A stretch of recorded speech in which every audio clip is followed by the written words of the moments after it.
जय श्री श्याम दोस्तों, आस्ते कहानियों में आपका स्वागत है।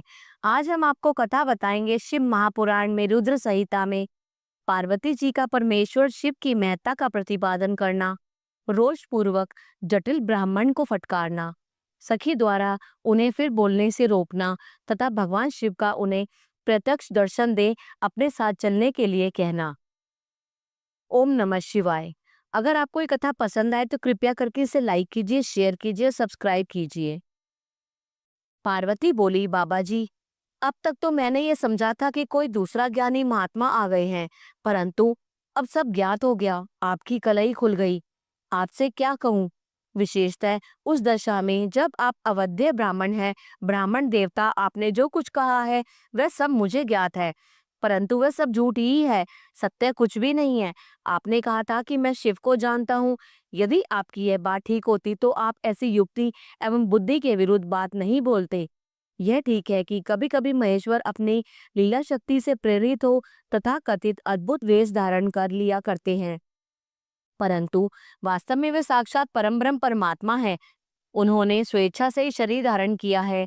आप ब्रह्मचारी का स्वरूप धारण कर मुझे ठगने के लिए उद्यत हो यहाँ पर आए हैं और अनुचित एवं असंगत युक्तियों का सहारा ले छल कपट से बातें बोल रहे हैं। मैं भगवान शंकर के स्वरूप को भली भांति जानती हूँ, इसलिए यथा योग्य विचार करके उनके तत्व का वर्णन करती हूँ। वास्तव में शिव निर्गुण ब्रह्म है, कारण वह सगुण हो गए हैं। जो निर्गुण है, समस्त गुण जिनके स्वरूप भूत हैं, उनकी जाति कैसे हो सकती है? वे भगवान सदाशिव समस्त विद्याओं के आधार हैं। फिर उन पूर्ण परमात्मा को किसी विद्या से क्या काम? पूर्व काल में कल्प के आरंभ में भगवान शंभु ने श्री विष्णु को उच्छ्वास रूप से संपूर्ण वेद प्रदान किए थे। अतः उनके समान उत्तम प्रभु दूसरा कौन है? जो सबके आदि कारण है, उनकी अवस्था अथवा आयु का मापतोल कैसे हो सकता है? प्रकृति उन्हीं से उत्पन्न हुई है, फिर उनकी शक्ति का कोई दूसरा क्या कारण हो सकता है? जो लोग सदा प्रेम पूर्वक शक्ति के स्वामी भगवान शंकर का भजन करते हैं, उन्हें भगवान शंभु प्रभु शक्ति, उत्साह शक्ति और मंत्र शक्ति, ये तीनों अक्षय शक्तियां प्रदान करते हैं। भगवान शिव के भजन से ही जीव मृत्यु को जीत लेता है और निर्भय हो जाता है, इसलिए तीनों लोकों में उनका मृत्युंजय नाम प्रसिद्ध है। उन्हीं के अनुग्रह से विष्णु विष्णु तत्व को प्राप्त और ब्रह्मा ब्रह्मत्व को और देवता देवत्व को प्राप्त हुए हैं। शिव जी का पक्ष लेकर बहुत बोलने से क्या लाभ? वे भगवान स्वयं ही महाप्रभु हैं। कल्याण रूपी शिव की सेवा से यहाँ कौन सा मनोरथ सिद्ध नहीं हो जा सकता? उन महादेव जी के पास किसी बात की कमी है जो वे भगवान सदाशिव स्वयं मुझे पाने की इच्छा करे? यदि शंकर की सेवा ना करे तो मनुष्य 7 जन्मों तक दरिद्र होता है और उन्हीं की सेवा से सेवक को लोक में कभी नष्ट नहीं होने वाली लक्ष्मी प्राप्त होती है। जिनके सामने आठों सिद्धियां नित्य आकर नीचा सिर करके इच्छा से नृत्य करती हैं कि वे भगवान हम पर संतुष्ट हो जाएं, उनके लिए कोई भी हितकर वस्तु दुर्लभ कैसे हो सकती है? यद्यपि यह मांगलिक कही जाने वाली वस्तुएं शंकर का सेवन नहीं करती, तथापि उनके स्मरण मात्र से ही सबका मंगल हो जाता है। जिनकी पूजा के प्रभाव से उपासक की संपूर्ण कामनाएं सिद्ध हो जाती हैं। सदा निर्विकार रहने वाले उन परमात्मा शिव में विकार कहाँ से आ सकता है? जिस पुरुष के मुख में निरंतर शिव यह मंगलमय नाम निवास करता है, उसके दर्शन मात्र से ही अन्य सब सदा पवित्र होते हैं। जैसा कि आपने कहा है कि वे चिता का भस्म लगाते हैं, परंतु यदि उनका लगाया हुआ भस्म अपवित्र होता तो उनके शरीर से झड़कर गिरे हुए उस भस्म को देवता लोग सदा अपने सिर पर कैसे धारण करते? अतः शिव के अंगों के स्पर्श से अपवित्र वस्तु भी पवित्र हो जाती है। जो महादेव सगुण होकर तीनों लोकों के कर्ता भर्ता और हर्ता होते हैं और निर्गुण रूप में शिव कहलाते हैं, वे बुद्धि के द्वारा पूर्ण रूप से कैसे जाने जा सकते हैं? परम ब्रह्म परमात्मा शिव का जो निर्गुण रूप है, उसे आप जैसे बरहिमुख लोग कैसे जान सकते हैं? जो दुराचारी और पापी हैं, वे देवताओं से बहिष्कृत हो जाते हैं। ऐसे लोग निर्गुण शिव के तत्व को नहीं जानते। जो पुरुष तत्व को ना जानने का कारण यहाँ शिव की निंदा करता है, उसके जन्म भर का सारा संचित पुण्य भस्म हो जाता है। आपने जो यहाँ अमित तेजस्वी महादेव जी की निंदा की है और मैंने जो आपकी पूजा की है, उससे को पाप की भागिनी होना पड़ा है। शिवद्रोही को देखकर वस्त्र सहित स्नान करना चाहिए। शिवद्रोही का दर्शन हो जाने पर प्रायश्चित करना चाहिए। इतना कहकर पार्वती जी उस ब्राह्मण पर अधिक रुष्ट होकर बोली, अरे रे दुष्ट, तूने कहा था कि मैं शंकर को जानता हूँ, परंतु निश्चय ही तूने उन सनातन शिव को नहीं जाना है। भगवान रुद्र को तू जैसा कहता है वे वैसे ही क्यों ना हो, उनके जैसे भी बहुसंख्यक रूप क्यों ना हो, सत्पुरुषों के प्रियतम नित्य निर्विकार वे भगवान शिव ही मेरे अभिष्टतम देव हैं। ब्रह्मा और विष्णु भी कभी उन महात्मा हर के समान नहीं हो सकते। फिर दूसरे देवताओं की तो बात ही क्या है, क्योंकि वे सदैव काल के अधीन हैं। इस प्रकार अपनी शुद्ध बुद्धि से तत्वत विचार कर मैं शिव के लिए वन में आकर बड़ी भारी तपस्या कर रही हूँ। वे भक्त वत्सल सर्वेश्वर शिव ही हम सबके परमेश्वर हैं। दीनों पर अनुग्रह करने वाले उन महादेव को ही प्राप्त करने की मेरी इच्छा है। ब्रह्मा जी कहते हैं, नारद, ऐसा कहकर गिरिराज नंदिनी गिरिजा चुप हो गई और निर्विकार चित्त से भगवान शिव का ध्यान करने लगी। देवी की बात सुनकर वह ब्रह्मचारी ब्राह्मण जो ही कुछ फिर कहने के लिए उद्यत हुआ, त्यों ही शिव में आसक्ति चित्त होने के कारण उनकी निंदा सुनने से विमुख हुई पार्वती अपनी सखी विजया से शीघ्र बोली। पार्वती ने कहा, सखी, इस अधम ब्राह्मण को यत्न पूर्वक रोको। यह फिर कुछ कहना चाहता है। यह केवल शिव की निंदा ही करेगा। जो शिव की निंदा करता है केवल उसी को पाप नहीं लगता, जो उस निंदा को सुनता है वह भी यहाँ पाप का भागी होता है। भगवान शिव के उपासकों को चाहिए कि वे शिव की निंदा करने वाले को सर्वथा वध करे। यदि वह ब्राह्मण हो तो उसे अवश्य ही त्याग दें और स्वयं उस निंदा के स्थान से शीघ्र दूर चले जाएं। यह दुष्ट ब्राह्मण फिर शिव की निंदा करेगा और ब्राह्मण होने के कारण यह वध्य तो है नहीं, अतः त्याग देने योग्य है। किसी तरह भी इसका मुंह नहीं देखना चाहिए। इस स्थान को छोड़कर हम लोग आज ही किसी दूसरे स्थान में शीघ्र चले, जिससे फिर इस अज्ञानी के साथ बात करने का अवसर ना मिले। ब्रह्मा जी कहते हैं, नारद, ऐसा कहकर उमा ने ज्यों ही अन्यत्र जाने के लिए पैर उठाया, त्यों ही भगवान शिव ने अपने साक्षात स्वरूप को प्रकट हो प्रिया पार्वती का हाथ पकड़ लिया। शिवा जैसे ही स्वरूप का ध्यान करती थी वैसा ही सुंदर रूप धारण करके शिव ने उन्हें दर्शन दिया। पार्वती ने लज्जावश अपना मुंह नीचे की ओर कर लिया। तब भगवान शिव उनसे बोले, प्रिय, मुझे छोड़कर कहाँ जाओगी? अब मैं फिर कभी तुम्हारा त्याग नहीं करूंगा। मैं प्रसन्न हूँ, वर मांगो, मुझे तुम्हारे लिए कुछ भी अदेय नहीं है। देवी, आज से मैं तपस्या के मोल का खरीदा हुआ तुम्हारा दास हूँ। तुम्हारे सौंदर्य ने भी मुझे मोह लिया है। अब तुम्हारे बिना मुझे एक क्षण भी युग के समान जान पड़ता है। लज्जा छोड़ो, तुम तो मेरी सनातन पत्नी हो। गिरिराज नंदिनी महेश्वरी, मैंने जो कुछ कहा है उस पर श्रेष्ठ बुद्धि से विचार करो। सुस्थिर चित्त वाली पार्वती, मैंने नाना प्रकार से तुम्हारी बारंबार परीक्षा ली है। लोक लीला का अनुसरण करने वाले मुझ स्वजन के अपराध को क्षमा कर दो। शिवे, तीनों लोकों में तुम्हारे जैसी अनुरागिनी मुझे दूसरी कोई दिखाई नहीं देती। मैं सर्वथा तुम्हारे अधीन हूँ। तुम्हारी इच्छा पूर्ण हो। प्रिय, मेरे पास आओ। तुम मेरी पत्नी हो और मैं तुम्हारा वर हूँ। तुम्हारे साथ मैं शीघ्र ही अपने निवास स्थान उत्तम पर्वत कैलाश को चलूंगा। ब्रह्मा जी कहते हैं, देवाधिदेव महादेव जी के ऐसा कहने पर पार्वती देवी आनंद मग्न हो उठी। उनका तपस्या जनित पहले का सारा कष्ट मिट गया। मुनिश्रेष्ठ सती साध्वी पार्वती की सारी थकावट दूर हो गई, क्योंकि परिश्रम फल प्राप्त हो जाने पर प्राणी का पहले वाला सारा श्रम नष्ट हो जाता है। ओम नमः शिवाय। अगला अध्याय, शिव और पार्वती की बातचीत। शिव का पार्वती के अनुरोध को स्वीकार करना। ब्रह्मा जी कहते हैं, नारद, परमात्मा हर की यह बात सुनकर और उनके आनंददायी रूप का दर्शन पाकर पार्वती को बड़ा हर्ष हुआ। उनका मुख प्रसन्नता से खिल उठा। वे बहुत सुख का अनुभव करने लगी। फिर उन महासाध्वी शिवा ने अपने पास ही खड़े हुए भगवान शिव से कहा। पार्वती बोली, देवेश्वर, आप मेरे स्वामी हैं। प्रभु, पूर्व काल में आपने जिसके लिए हर्षपूर्वक दक्ष के यज्ञ का विनाश किया था उसे क्यों भुला दिया था? वे ही आप हैं और वही मैं हूँ। देवेश्वर, इस समय मैं तारकासुर से दुख पाने वाले देवताओं के कार्य की सिद्धि के लिए रानी मैना के गर्भ से उत्पन्न हुई हूँ। देवेश, यदि आप प्रसन्न हैं, यदि मुझ पर कृपा करते हैं तो मेरे पति हो जाइए। ईशान, प्रभु मेरी यह बात मान लीजिए, आपकी आज्ञा लेकर मैं पिता के घर जाती हूँ। अब आप अपने विवाह रूप परम उत्तम विशुद्ध यश को सर्वत्र विख्यात कीजिए। नाथ, प्रभु आप तो लीला करने में कुशल हैं, अतः मेरे पिता हिमवान के पास चलिए और याचक बनकर उनसे मेरी याचना कीजिए। लोक में मेरे पिता के यश को फैलाते हुए आपको ऐसा ही करना चाहिए। इस तरह आप मेरे संपूर्ण गृहस्थाश्रम को सफल बनाइए। जब आप प्रसन्नता पूर्वक ऋषियों से मेरे पिता को सब बातों की जानकारी कराएंगे, तब मेरे पिता अपने भाई बंधुओं के साथ आपकी आज्ञा का पालन करेंगे। इसमें संदेह नहीं है। जब मैं पहले प्रजापति दक्ष की कन्या थी और मेरे पिता ने आपके हाथों में मेरा हाथ दिया, उस समय आपने शास्त्रोक्त विधि से विवाह का कार्य पूरा नहीं किया। मेरे पिता दक्ष ने ग्रहों की पूजा नहीं की थी, अतः उस विवाह में ग्रह पूजन विषयक बड़ी भारी त्रुटि रह गई। इसलिए प्रभु महादेव जी, अब की बार देवताओं के कार्य की सिद्धि के लिए आप शास्त्रोक्त विधि से विवाह कार्य संपादन करें। विवाह की जैसी रीति है उसका पालन आपको अवश्य करना चाहिए।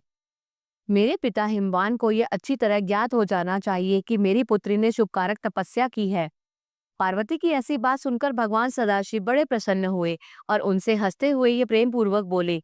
शिव ने कहा, देवी महेश्वरी, मेरी यह उत्तम बात सुनो। यह उचित, मंगलाकारक और निर्दोष है। इसे सुनकर वैसा ही करो। वरानने, ब्रह्मा आदि जितने भी प्राणी हैं वे सब अनित्य हैं। भामिनी, ये सब कुछ जो कुछ दिखाई देता है इसे नश्वर समझो। मैं निर्गुण परमात्मा ही गुणों से युक्त हो एक से अनेक हो गया हूँ। जो अपने प्रकाश से प्रकाशित होता है वही परमात्मा मैं दूसरे के प्रकाश से प्रकाशित होने वाला हो गया। देवी, मैं स्वतंत्र हूँ, परंतु तुमने मुझे परतंत्र बना दिया। समस्त कर्मों को करने वाली प्रकृति एवं महामाया तुम ही हो। ये संपूर्ण जगत महामाया के से ही रचा गया है। मुझे सर्वात्मा परमात्मा ने अपने उत्तम बुद्धि के द्वारा इसे धारण मात्र कर रखा है। सर्वत्र परमात्मा भाव रखने वाले सर्वात्मा पुण्यवानों ने इसे अपने भीतर सींचा है तथा यह तीनों गुणों से आवेष्टित है। देवी, वर वर्णिनी, कौन मुख्य ग्रह हैं, कौन से ऋतु समूह है अथवा कौन दूसरे दूसरे उपग्रह हैं, इस समय तुमने शिव के लिए क्या कहा, किस कर्तव्य का विधान किया है? गुण और कार्य के भेद से हम दोनों ने इस जगत में भक्त वत्सलता के कारण भक्तों को सुख देने के हेतु अवतार ग्रहण किया है। तुम्ही रज सत्व तमोमयी यानी त्रिगुणात्मिका सूक्ष्म प्रकृति हो, सदा व्यापार कुशल, सगुणा और निर्गुणा भी हो। सुमध्य में मैं यहाँ संपूर्ण भूतों का आत्मा निर्विकार एवं निरीह हूँ। भक्ति इच्छा से मैंने शरीर धारण किया है। शैलजे, मैं तुम्हारे पिता हिमालय के पास नहीं जा सकता तथा भिक्षुक होकर किसी तरह तुम्हारी उनसे याचना भी नहीं कर सकता। गिरिराज नंदिनी, महान गुणों से अत्यंत गौरवशाली महात्मा पुरुष भी अपने मुंह से देही यानी कि दो यह बात निकालने पर तत्काल लघुता को प्राप्त हो जाता है। कल्याणी, ऐसा जानकर हमारे लिए क्या कहती हो? भद्रे, तुम्हारी आज्ञा से मुझे सब कुछ करना है, अतः जैसे तुम्हारी इच्छा हो वैसा करो। महादेव जी के ऐसा कहने पर भी सती साध्वी कमल लोचना महादेवी शिवा ने उन भगवान शंकर को बारंबार भक्ति भाव से प्रणाम करके कहा।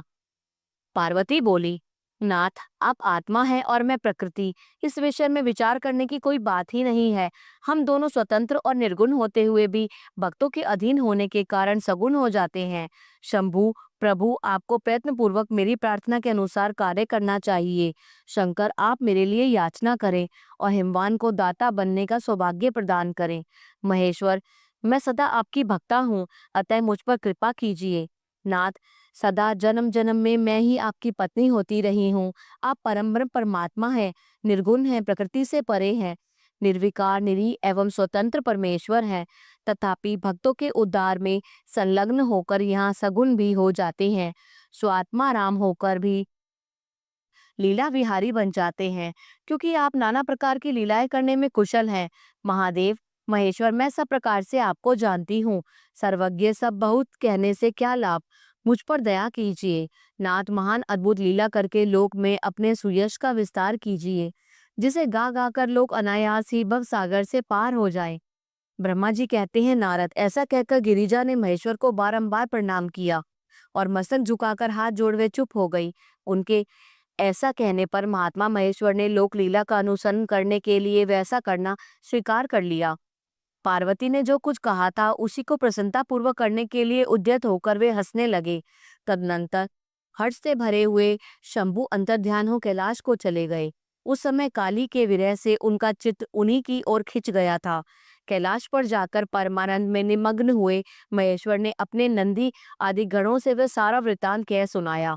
वे भैरव आदि सभी गण भी वह सब समाचार सुनकर अत्यंत सुखी हो गए और महान उत्सव करने लगे। नारद, उस समय वहां महान मंगल होने लगा। सबके दुख नष्ट हो गए तथा रुद्रदेव को भी पूर्ण आनंद प्राप्त हुआ। ओम नमः शिवाय। अगला अध्याय, पार्वती का पिता के घर में सत्कार, महादेव जी की नट लीला का चमत्कार, उनका मेना आदि से पार्वती को मांगना और माता पिता के इनकार करने पर अंतर्ध्यान हो जाना। ब्रह्मा जी कहते हैं, नारद, भगवान शंकर के अपने स्थान को चले जाने पर सखियों सहित पार्वती भी अपने रूप को सफल करके महादेव जी का नाम लेती हुई पिताजी के घर चली गई। पार्वती का आगमन सुनकर मैना और हिमाचल दिव्य रथ पर आरूढ़ हर्ष से विफल होकर उनकी अगवानी के लिए चले। पुरोहित, पुरवासी, अनेकानेक सखियां तथा अन्य सब संबंधी भी आ पहुंचे। पार्वती के सारे भाई मैनाक आदि बड़े हर्ष के साथ जय जयकार करते हुए उन्हें घर ले आने के लिए गए। इसी बीच में पार्वती अपने नगर के निकट आ गई। नगर में प्रवेश करते समय शिवा देवी ने माता पिता को देखा, जो अत्यंत प्रसन्न और हर्ष से विफल चित्त होकर दौड़े चले आ रहे थे। उन्हें देखकर हर्ष से भरी हुई काली ने सखियों सहित प्रणाम किया। माता पिता ने पूर्ण रूप से आशीर्वाद दे पुत्री को छाती से लगा लिया और ओ मेरी बच्ची ऐसा कहकर प्रेम से विफल हो रोने लगे। तत्पश्चात अपने घर की दूसरी दूसरी स्त्रियों तथा भाभियों ने भी बड़ी प्रसन्नता के साथ प्रेम पूर्वक उन्हें भुजाओं में भरकर भेंटा देवी। तुमने अपने कुल का उद्धार करने वाले उत्तम कार्य को अच्छी तरह सिद्ध किया है। तुम्हारे सदाचरण से हम लोग पवित्र हो गए। ऐसा कहकर सब लोग हर्ष के साथ पार्वती की भूरी भूरी प्रशंसा करते हुए उन्हें प्रणाम करते हुए और लोगों ने चंदन और सुंदर फूलों से शिवा देवी का सानंद पूजन किया। उस अवसर पर विमान पर बैठे हुए देवताओं ने पार्वती को नमस्कार करके उन पर फूलों की वर्षा करते हुए स्तुति की। नारद, उस समय तुम्हें भी एक सुंदर रथ पर बिठाकर ब्राह्मण आदि सब लोग नगर में ले गए। फिर ब्राह्मणों, सखियों और दूसरी स्त्रियों ने बड़े आदर के साथ शिवा का घर के भीतर प्रवेश कराया। स्त्रियों ने उनके ऊपर बहुत सी वस्तुएं निछावर की। ब्राह्मणों ने आशीर्वाद दिए। मुनीश्वर, पिता हिमवान और माता मेनका को बड़ी प्रसन्नता हुई। उन्होंने अपने गृहस्थ आश्रम को सफल माना और यह अनुभव किया कि कुपुत्र की अपेक्षा सुपुत्री ही श्रेष्ठ है। गिरिराज ने ब्राह्मणों और बंदीजनों को धन दिया और ब्राह्मणों से मंगल पाठ करवाया। उन्हें इस प्रकार पार्वती के साथ हर्ष भरे माता पिता, भाई तथा भौजाइयां भी घर के आंगन में प्रसन्नता पूर्वक बैठी। तदनंतर हिमवान प्रसन्नचित्त से सबका आदर सत्कार करके गंगा स्नान के लिए गए। इसी बीच में सुंदर लीला करने वाले भक्त वत्सल भगवान शंभु एक अच्छा नाचने वाला नट बनकर मेनका के पास गए। उन्होंने बाएं हाथ में सींग और दाहिने हाथ में डमरू ले रखा था। पीठ पर कथरी रख छोड़ी थी। लाल वस्त्र पहने थे। वे भगवान रुद्र नाच और गान में अपना निपुणता का परिचय दे रहे थे। सुंदर नट का रूप धारण किए हुए भगवान शिव ने मेनका के पास बैठी हुई स्त्रियों की टोली के समीप सुंदर नृत्य किया और अत्यंत मनोहर नाना प्रकार के गीत गाए। उन्होंने वहां सुंदर ध्वनि करने वाले श्रृंग को और डमरू को भी बजाया तथा नाना प्रकार की बड़ी मनोहारिणी लीला की। नटराज को उस लीला को देखने के लिए नगर के सभी स्त्री पुरुष एवं बालक और वृद्ध भी सहसा वहां आ पहुंचे। मुने उस सुमधुर गीत को सुनकर, उस मनोहर उत्तम नृत्य को देखकर वहां आए हुए सब लोग तत्काल मोहित हो गए। मैना भी मोही गई। उधर पार्वती ने अपने हृदय में भगवान शंकर का साक्षात दर्शन किया। वे त्रिशूल आदि चिन्ह धारण किए अत्यंत सुंदर दिखाई देते थे। उनका सारा अंग विभूति से विभूषित था। वे हड्डियों की माला से अलंकृत थे। उनका मुख सूर्य, चंद्र और अग्नि रूप तीनों नेत्रों से उद्भासित था। उन्होंने नाग का यज्ञोपवीत धारण किया था। उनके उस सुरमय रूप को देखकर दुर्गा प्रेम वेश से मूर्छित हो गई। गौरव वर्ण विभूषित दीन बंधु, दया सिंधु और सर्वथा मनोहर महेश्वर पार्वती से कह रहे थे कि वर मांगो। अपने हृदय में विराजमान महादेव जी को इस रूप में देखकर पार्वती देवी ने उन्हें प्रणाम किया और मन ही मन वर मांगा कि आप मेरे पति हो जाइए। प्रीतियुक्त हृदय से शिवा का वैसा कल्याणकारी वर देकर पुनः अंतर्ध्यान हो गए और वहां पूर्वत भिक्षा मांगने वाला नट बनकर उत्तम नृत्य करने लगे। उस समय मैना सोने की थाली में रखे हुए बहुत से सुंदर रत्न ले उन्हें प्रसन्नता पूर्वक देने के लिए गई। उनका वह ऐश्वर्य देखकर भगवान शंकर मन ही मन बड़े प्रसन्न हुए, परंतु उन्होंने उन रत्नों को स्वीकार नहीं किया। वे भिक्षा में उनकी पुत्री शिवा को ही मांगने लगे और पुनः कौतुकवश सुंदर नृत्य एवं गान करने को उद्यत हुए। मैना उस भिक्षुक नट की बात सुनकर अत्यंत कुपित हो उठी और उसे डांटने फटकारने लगी। उनके मन में उसे बाहर निकाल देने की इच्छा हुई। इसी बीच में गिरिराज हिमवान गंगा जी से नहाकर लौट आए। उन्होंने अपने सामने उस नराकार भिक्षुक को आंगन में खड़ा देखा। मैना के मुख से सारी बातें सुनकर उनको भी बड़ा क्रोध हुआ। उन्होंने अपने सेवकों को आज्ञा दी कि इस नट को बाहर निकाल दो। मुनिश्रेष्ठ वे नटराज विशालकाय अग्नि की भांति अपने उत्तम तेज से प्रज्वलित हो रहे थे। उन्हें छूना भी कठिन था, इसलिए कोई भी उन्हें बाहर ना निकाल सका। तात फिर तो नाना प्रकार की लीलाओं में विशारद उन भिक्षु शिरोमणि शैलराज को अपना अनंत प्रभाव दिखाना आरंभ किया। हिमवान ने देखा भिक्षु ने वहां तत्काल ही भगवान विष्णु का रूप धारण कर लिया।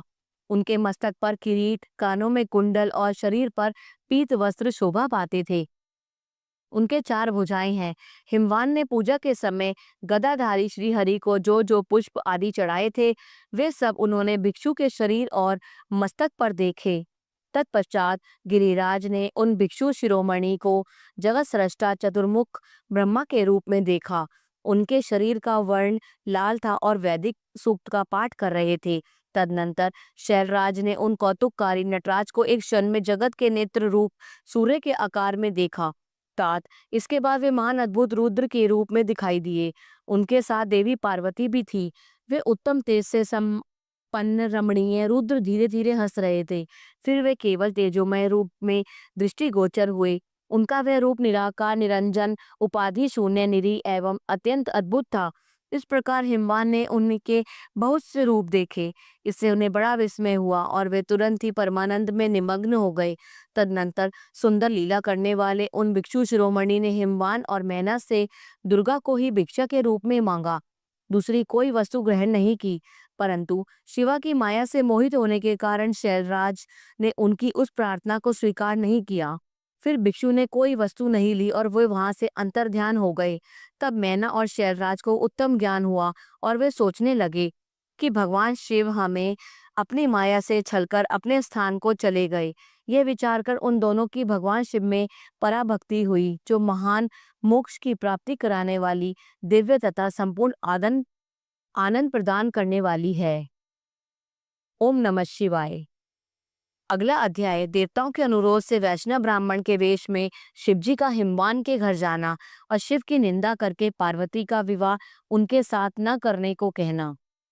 ब्रह्मा जी कहते हैं, नारद, मैना और हिमवान की भगवान शिव के प्रति उच्च कोटि की अनन्य भक्ति देख इंद्र आदि सब देवता परस्पर विचार करने लगे। तदंतर गुरु बृहस्पति और ब्रह्मा जी की सम्मति के अनुसार सभी मुख्य देवताओं ने शिवजी के पास जाकर उनको प्रणाम किया और वे हाथ जोड़कर उनकी स्तुति करने लगे। देवता बोले, देव देव महादेव करुणाकर शंकर, हम आपकी शरण में आए हैं, कृपा कीजिए। आपको नमस्कार है स्वामिन। आप भक्तवत्सल होने के कारण सदा भक्तों के कार्य सिद्ध करते हैं, दीनों का उद्धार करने वाले और दया के सिंधु हैं तथा भक्तों को विपत्तियों से छुड़ाने वाले हैं। इस प्रकार महेश्वर की स्तुति करके इंद्र सहित संपूर्ण देवताओं ने मैना और हिमवान की अनन्य शिव भक्ति के विषय में सारी बातें आदरपूर्वक बताई। देवताओं की वे बात सुनकर महेश्वर ने उनकी प्रार्थना स्वीकार कर ली और हंसते हुए उन्हें आश्वासन देकर विदा किया। तब सब देवता अपने कार्य सिद्ध हुआ मानकर भगवान सदाशिव की प्रशंसा करते हुए शीघ्र ही अपने घर को लौटकर प्रसन्नता का अनुभव करने लगे। तदनंतर भक्त वसल महेश्वर भगवान शंभु, जो माया के स्वामी हैं, निर्विकार चित्त से शैलराज के यहाँ गए। उस समय गिरिराज हिमवान सभा भवन में बंधु वर्ग से घिरे हुए पार्वती सहित प्रसन्नता पूर्वक बैठे थे। इसी अवसर पर वहां सदाशिव ने पदार्पण किया। वे हाथ में दंड छत्र, शरीर पर दिव्य वस्त्र और ललाट में उज्जवल तिलक और एक हाथ में स्फटिक की माला और गले में शालिग्राम धारण किए भक्त पूर्वक हरि नाम का जप कर रहे थे। देखने में साधु वेशधारी ब्राह्मण जान पड़ते थे। उन्हें आया देख सपरिवार हिमवान उठकर खड़े हो गए। उन्होंने अपूर्व अतिथि देवता को भूतल पर दंड के समान पड़कर भक्ति भाव से साष्टांग प्रणाम किया। देवी पार्वती ब्राह्मण रूपधारी प्राणेश्वर शिव को पहचान गई थी, अतः उन्होंने भी उनको मस्तक झुकाया और मन ही मन बड़ी प्रसन्नता के साथ उनकी स्तुति की। ब्राह्मण रूपधारी शिव ने उन सबको प्रेम पूर्वक आशीर्वाद दिया, किंतु शिवा को सबसे अधिक मनवांचित शुभाशीर्वाद प्रदान किया। शैलाधिराज हिमवान ने बड़े आदर से उन्हें मधुपर्क आदि पूजन सामग्री भेंट की और ब्राह्मण ने बड़ी प्रसन्नता के साथ वह सब ग्रहण किया। तत्पश्चात गिरिशेष हिमाचल ने उनका कुशल समाचार पूछा। मुने अत्यंत प्रीतिपूर्वक उन द्विजराज की विधि पूर्वक पूजा करके शैलराज ने पूछा, आप कौन हैं? तब उन ब्राह्मण शिरोमणि ने गिरिराज से शीघ्र ही आदर पूर्वक कहा। वे श्रेष्ठ ब्राह्मण बोले, गिरिश्रेष्ठ, मैं उत्तम विद्वान वैष्णव ब्राह्मण हूँ और ज्योतिषी का वृत्ति का आश्रय लेकर भूतल पर भ्रमण करता रहता हूँ। मन के समान मेरी गति है। मैं सर्वत्र जाने में समर्थ और गुरु की दी हुई शक्ति के से सर्वज्ञ, परोपकारी, शुद्ध आत्मा, दया सिंधु और विकार नाशक हूँ। मुझे ज्ञात हुआ है कि तुम अपनी इस लक्ष्मी सरी की सुंदर रूप वाली दिव्य सुलक्षणा अपनी पुत्री को एक ही आशय रहित, असंग, कुरूप और गुणाहीन वर महादेव जी के हाथ में देना चाहते हो। वे रुद्र देवता मरघट में वास करते, शरीर में सांप लपेटे रहते और योग साधते फिरते हैं। उनके पास पहनने के लिए एक वस्त्र भी नहीं है, वैसे ही नंग धड़ंग घूमते हैं। आभूषण की जगह सर्प धारण करते हैं। उनके कुल का नाम आज तक किसी को ज्ञात नहीं हुआ। वे कुपात्र और कुशील है, स्वभावतः विहार से दूर रहते हैं, सारे शरीर में भस्म रमाते हैं, क्रोधी और अविवेकी हैं।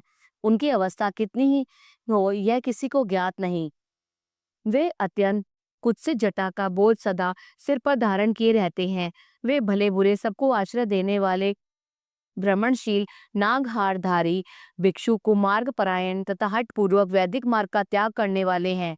ऐसे अयोग्य वर को आप अपनी बेटी ब्याहना चाहते हैं? अचलराज, अवश्य ही आपका यह विचार मंगलदायक नहीं है। नारायण कुल में उत्पन्न ज्ञानियों में श्रेष्ठ गिरिराज, मेरे कथन का मर्म समझो। तुमने जिस पात्र को ढूंढ रखा है वह इस योग्य नहीं है कि उसके हाथ में पार्वती का हाथ दिया जाए। शैलराज, तुम ही देखो, उनके एक भी भाई बंधु नहीं है। तुम तो बड़े बड़े रत्नों की खान हो, किंतु उनके घर में भूंजी भांग भी नहीं है। वे सर्वथा निर्धन है। गिरिराज, तुम शीघ्र ही अपने भाई बंधुओं से, मैना देवी से तथा सभी बेटों से, पंडितों से भी प्रयत्न पूर्वक पूछ लो, किंतु पार्वती से न पूछना, क्योंकि उन्हें शिव के गुण दोष की परख ही नहीं है। ब्रह्मा जी कहते हैं, नारद, ऐसा कहकर वे ब्राह्मण देवता जो नाना प्रकार की लीला करने वाले शांत स्वरूप शिव ही थे, शीघ्र खा पीकर आनंद पूर्वक वहां से अपने घर को चले गए। अगला अध्याय आगे के अंक में। अगर आपको ये कथा पसंद आई तो कृपया करके लाइक कीजिए, शेयर कीजिए, सब्सक्राइब कीजिए। जय श्री श्याम।